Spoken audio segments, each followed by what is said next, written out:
Pasukan Rusia di arah Kherson fokus menetralkan artileri angkatan bersenjata Ukraina, serta pencegahan pendaratan di pulau-pulau di dasar Sungai Dnieper, dan perang kontra baterai. Selama pelaksanaan misi tempur, upaya untuk mendaratkan pasukan di area Pulau Tendrovskaya Spit dicegah, demikian keterangan resmi Kementerian Pertahanan Rusia. Selain itu, 5 kelompok sabotase dan pengintaian Ukraina dihancurkan. Hingga 355 prajurit AFU Ukraina, 1 tank, 32 kendaraan, dan 12 senjata artileri lapangan dieliminasi ke arah ini dalam sepekan terakhir. Kapal armada Laut Hitam, selama tugas tempur di bagian selatan Selat Kerch, mendeteksi dan menghancurkan 3 kapal semi-submersible tak berawak Ukraina yang mencoba menyerang jembatan Crimea. Selain itu, 4 kapal berkecepatan tinggi dengan kelompok pendaratan pasukan operasi khusus AFU, yang berjumlah hingga 50 prajurit Ukraina, dieliminasi oleh pesawat Angkatan Laut Rusia di perairan Laut Hitam di sebelah barat semenanjung Crimea.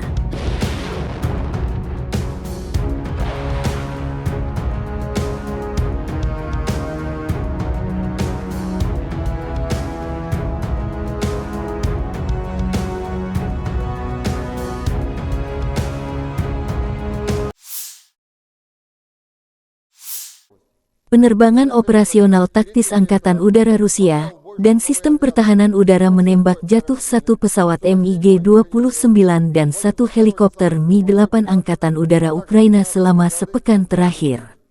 Juga menghancurkan peluncur rudal anti pesawat S-300 PES sistem dekat desa Lyubimovka, wilayah Zaporozhye. Sistem pertahanan udara dan peperangan elektronik Rusia menembak jatuh 247 kendaraan udara tak berawak Ukraina, termasuk 23 di wilayah barat Federasi Rusia selama seminggu, tulis pernyataan resmi Kementerian Pertahanan Rusia. Selain itu, 49 proyektil HIMARS-MLRS, 3 bom udara berpemandu JDAM, dan 1 rudal anti radiasi HARM dicegat.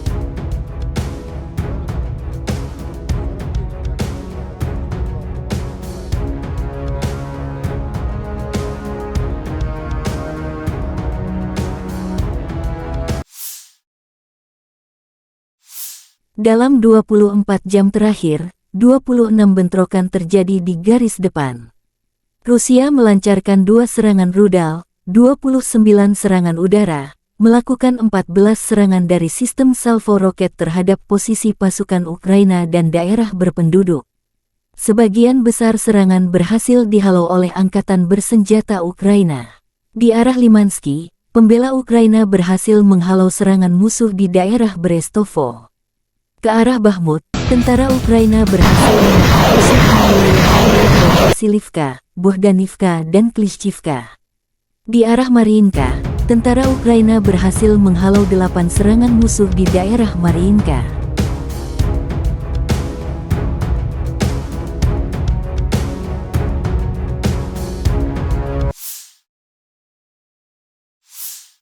Dalam 24 jam terakhir, Angkatan Udara Ukraina melakukan 8 kali serangan di area konsentrasi personel senjata dan peralatan militer, 5 artileri dan 1 kompleks rudal anti pesawat musuh dihantam oleh unit pasukan rudal Ukraina. Angkatan bersenjata Ukraina memperoleh kemajuan di selatan Klishchivka di Oblast Donetsk dan selatan Robotine di Oblast Zaporizhia, Staf Umum Angkatan Bersenjata Ukraina melaporkan tanggal 9 September. Pasukan Ukraina menguasai lebih dari separuh desa Klishchivka, yang terletak di selatan Bakhmut.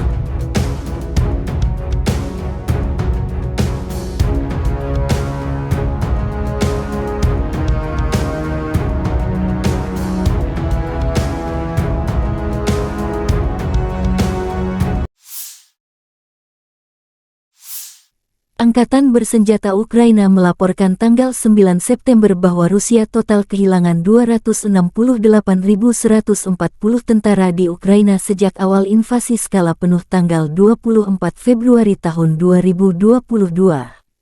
Jumlah ini termasuk 600 korban yang diderita pasukan Rusia dalam 24 jam terakhir. Menurut laporan komunikasi strategis kantor Panglima Angkatan Bersenjata Ukraina, Rusia juga total kehilangan 4.544 tank, 8.739 kendaraan tempur lapis baja, 5.789 sistem artileri, 757 sistem peluncuran roket ganda, 508 sistem pertahanan udara, 315 pesawat terbang, 316 helikopter, 4.588 drone, 19 kapal, 8.298 kendaraan dan tangki bahan bakar serta 870 peralatan khusus.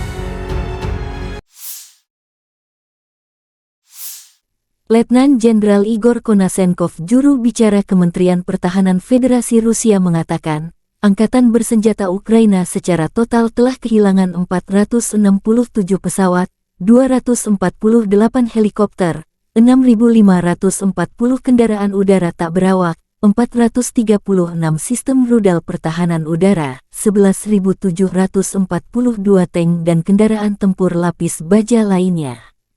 Juga 1.149 kendaraan tempur yang dilengkapi MLRS, 6.306 meriam dan mortir artileri lapangan, serta 12.840 kendaraan bermotor militer khusus telah dihancurkan selama operasi militer khusus.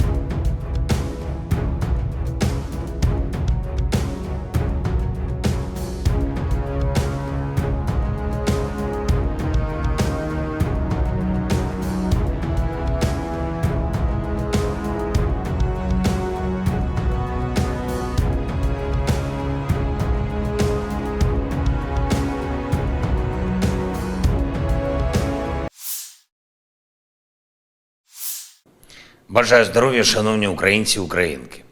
Жодного дня не опускаємо для України. Щойно провів зустріч з міністром закордонних справ Японії та представниками японського бізнесу.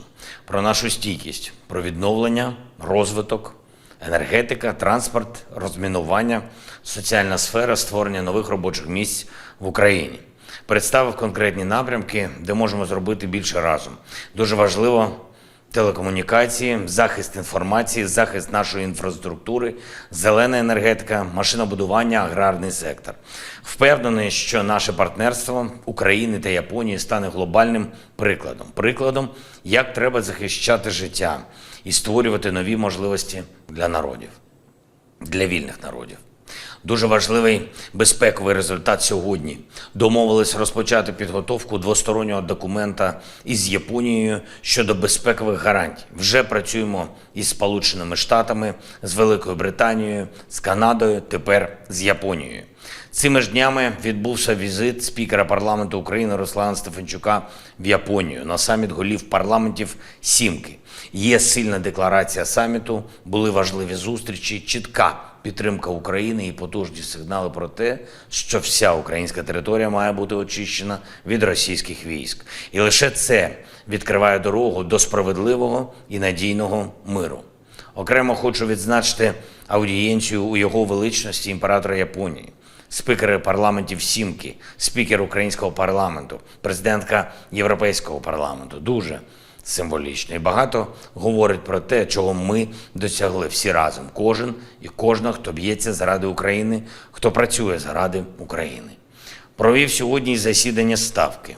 Стійкість – ключове питання. Передусім, наша енергетична стійкість. Те, що потрібно зробити перед зимою. І те, що вже зроблено. Детальні звіти урядовців, керівників енергетичних компаній. Звичайно, був військовий компонент. Наша розвідка чітко усвідомлюємо, що російське зло теж готується до зими, готується нести страждання. І кожен зараз в державному секторі та в місцевій владі повинен зробити все можливе, а коли потрібно, то й неможливе, щоб Україні вдалося вистояти зимою та зберегти повну функціональність ППО, підготовка енергетики, соціальні системи, відповідні пакети підтримки від партнерів. Всі посадові особи та командувачі мають чіткі завдання. Керівники обласних адміністрацій звітуватимуть щодня про підготовку кожен день ввечері. Звіт для уряду, офісу. Міністру внутрішніх справ доручено по максимуму підготувати сектор ДСНС не лише те, що стосується безпосередньої роботи служби з надзвичайних ситуацій, але й чіткого інформування людей про те, як буде забезпечений захист. І я хочу подякувати партнерам. Маємо чергову домовленість. Україна отримає більше гепардів для захисту нашої саме енергетичної мережі, але мобілізуємо всі сили, щоб збільшити ще і постачання різних систем ППО, і сам фізичний захист об'єктів. Ще одне. Вже багато років, в другу суботу вересня, в нашій країні відзначають свій день одночасно дві професійні спільноти. Це День фізичної культури і спорту та День українського кіно. І подібних збігів в нашому календарі надто багато. День юриста і День художника, День будівельника і День працівників ветеринарної медицини. І є співпадіння професійних днів і днів пам'яті. Зокрема, наступного року, у травні, День пам'яті жертв геноциду кримсько-татарського народу збігається із Днем науки. Очевидно, що є багато неприпустимих змішувань сенсів. Деякі професійні спільноти відзначають свій день ще за радянськими лекалами. Деякі надзвичайно важливі дні пам'яті та дні українських здобутків взагалі не відображені у нашому офіційному календарі. Деякі професійні спільноти, чия робота заслуговує і поваги, і уваги, поки що не мають свого професійного дня. Наприклад, спільнота українських істориків. Власне, я доручив уряду України відповідним державним інституціям переглянути всю цю систему державної уваги і оновити її справедливо і логічно. А сьогодні я дякую усім, хто приносить Україні спортивні перемоги, хто тренує наших спортсменів, хто навчає дітей правильній спортивній міцності. І зараз це надзвичайно важливо. Додає українську спортивну інфраструктуру, відповідний досвід, наш спортивний досвід фізичної культури до нової системи реабілітації, до системи відновлення українців і українок після поранень.